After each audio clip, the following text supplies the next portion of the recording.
Quando nós tratamos dessas empresas públicas que trabalham, né, ao lado do poder público, como no caso da Caerne, até certo tempo a Cosern também é assim, mas foi totalmente privatizada, né, agora é o Grupo Nova Energia. Nós estamos tratando também de direito administrativo, certo? Há princípios que norteiam o direito administrativo. Um deles é o princípio da moralidade, que ele é maior, ele é mais forte do que o princípio da legalidade. Ou seja, no direito administrativo, é mais importante, tem mais validade aquilo que é correto, que é moral, que é justo, do que aquilo que está na lei.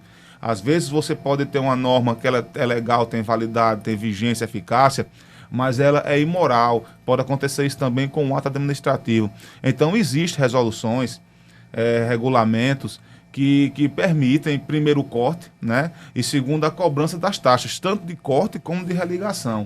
Eu já disse aqui várias vezes que, no meu entendimento, isso não é correto, né? Acontece tanto com o fornecimento de água como de energia elétrica. Você terceiriza esse serviço.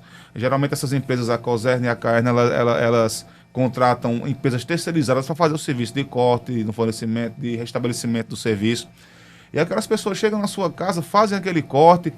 Não interessa se você tem uma criança pequena, se você tem uma pessoa idosa, se você tem uma pessoa doente na sua casa.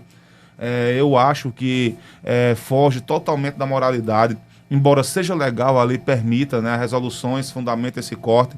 Quando nós insurgimos contra isso via PROCON, ou até quando as pessoas tentam discutir judicialmente, as empresas apresentam aquele camalhaço de papel dizendo que podem fazê-lo, né? Eu entendo, repito, eu não acho suficiente. Eu não acho que o papel possa prejudicar de forma tão severa a vida de uma pessoa, porque pode. Você pode morar sozinho, e aquilo é só um dissabor na sua vida. Mas você pode ter uma pessoa doente em casa, pode ter uma criança muito pequena, ou seja, vai ser um transtorno muito fora do normal. Então eu entendo que o correto no caso desse seria a cobrança judicial do que está em atraso. Mas enfim, o corte ele pode acontecer. Eu tive um caso idêntico a esse da pergunta, já essa semana, agora ontem, né, lá no PROCON. O cidadão teve água cortada, rapidamente procurou a Caerne, lá documentalmente foi inclusive explicado quanto ele teria que pagar, eram 2 faturas em atraso, e no papel estava escrito que ele teria que pagar a taxa de religação, que era o serviço de restabelecimento da água. Só que quando ele fez o pagamento dos atrasados, e quando chegou a fatura seguinte, que já tinha chegado, acho que ontem mesmo, por isso que ele procurou o PROCON, vinham cobrando ali 2 taxas, né? Tanto a de corte como a de religação. Primeiramente, houve uma afronta ao direito de informação do consumidor, porque quando ele foi pagar, ele foi informar que teria que pagar uma das taxas, que era a religação. Então, eu acho, existe a teoria chamada os frutos da árvore envenenada. Quando um ato ele é ilegal ou imoral, ele vai infectando os seguintes. No nosso entendimento aqui do PROCON, em Caicó, já que o corte não deveria ter sido feito, porque eu entendo que é ilegal, que é imoral, ele vai infectando todos os atos seguintes, que são essas cobranças, tipo o corte e a religação. Então, sempre que alguém procurar aqui o PROCON, eu vou, se for possível, ligar, ou então vou abrir processo contra isso. Ainda que seja infrutífero, ainda que a empresa venha e defenda, apresentando papéis, se defenda apresentando papéis, e a gente não consiga resultado positivo no PROCON, isso vai servir para instruir uma ação judicial. E eu vou dizer, a gente tem que brigar. Não é porque eu creio que não vai dar certo, que aquela empresa não faz acordo, aquela empresa não resolve esse tipo de problema especificamente, que a gente vai deixar de reclamar e de brigar. Porque é brigando que a gente um dia vai mudar esse entendimento da empresa. Então, essas cobranças, elas são legais, estão em resolução, em legislação. Eu entendo que são imorais, né? Desde o corte até as cobranças de religação e de corte em si. Então, independente do resultado, a gente vai continuar brigando. Meu entendimento é que é errada essa cobrança.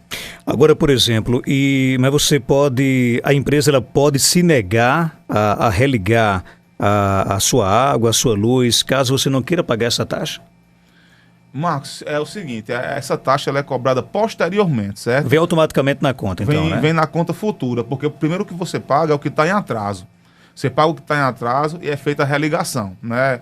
Isso aí vai demorar 1 dia, 2 dias. No caso da energia, tem até um pedido de religação de urgência, que não é tão urgente assim, a gente sabe. As pessoas, a resolução, acho que estabelece o prazo de 4 horas para religação de urgência. Eu já recebi várias reclamações no PROCON, que às vezes passa de um dia para o outro, chega ali a beirar as 24 horas.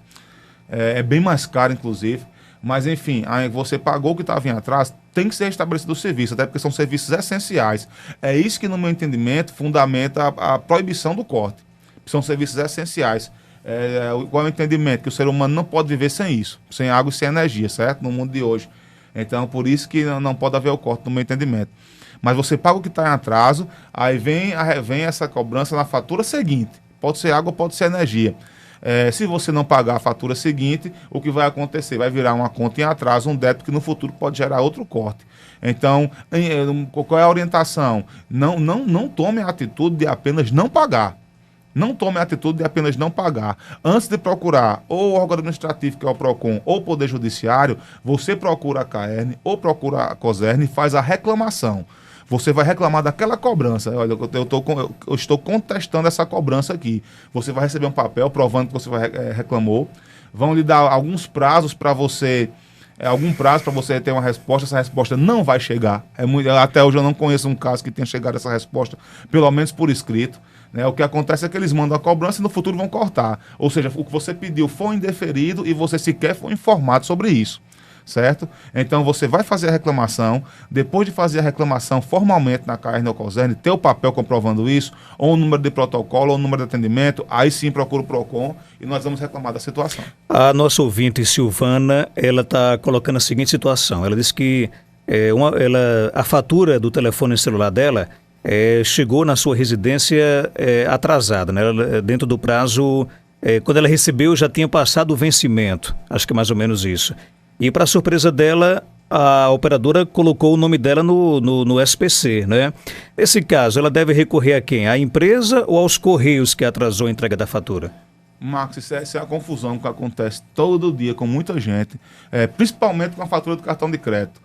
Quem procura ali, não a agência dos Correios, mas o escritório que fica ali ao lado, todo dia vai se deparar com muitas pessoas procurando fatura de cartão, porque já está em atraso e não chegou.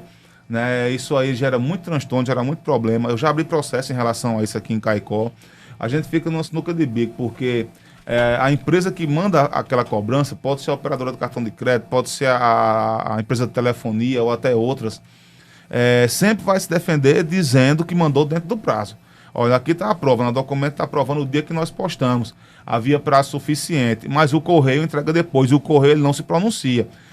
A resposta do Correio geralmente é dizer que o que ele tem de relação comercial é com aquela empresa e não com o consumidor. Então ele não quer se pronunciar em relação ao consumidor, que eu considero errado, né?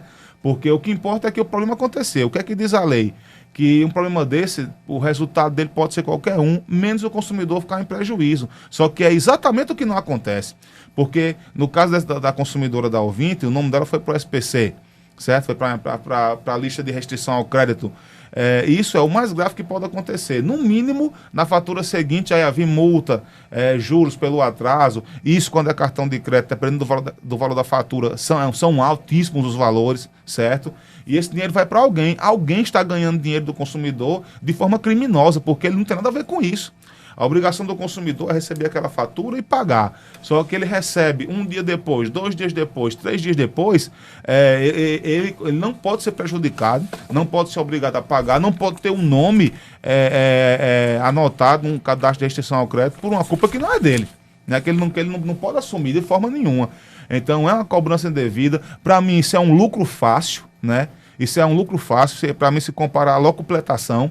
Porque você está ganhando dinheiro, cobrando dinheiro de uma pessoa, ela vai ter que pagar de alguma maneira, certo? Pelo menos no primeiro momento, por uma conta que não é dela. Porque essa conta ali, não importa se aumenta alguns centavos, ou em alguns casos se aumenta centenas de reais, dependendo do período de atraso. Isso acontece de fato.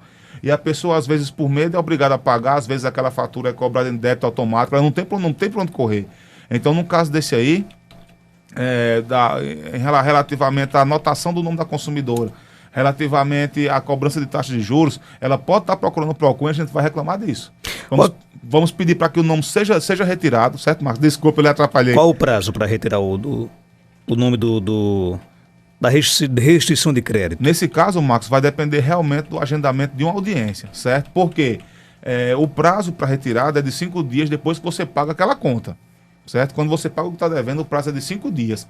Só que nesse caso aí a gente vai brigar pela inclusão em si, pela anotação e por todos os excedentes que vierem na conta seguinte, né? E isso, deixando bem claro, isso é um começo de solução, porque depois o consumidor vai ter a seu serviço, a seu favor, o Poder Judiciário, onde ele vai poder manejar, inclusive, ações de indenização. Porque, às vezes, o que para uma pessoa não é nenhum problema, ou doma anotado, pode não gerar nenhuma complicação extra, para outra pessoa pode gerar um grande problema na vida dela, tanto profissional como pessoal. Né? Ou seja, cada caso tem que ser avaliado, e eu repito aquilo, a gente não deve ficar imaginando se vai dar certo, se vai ganhar, se vai perder. Nós temos que lutar pelos nossos direitos, para que a ilegalidade não se perpetue no tempo e no espaço.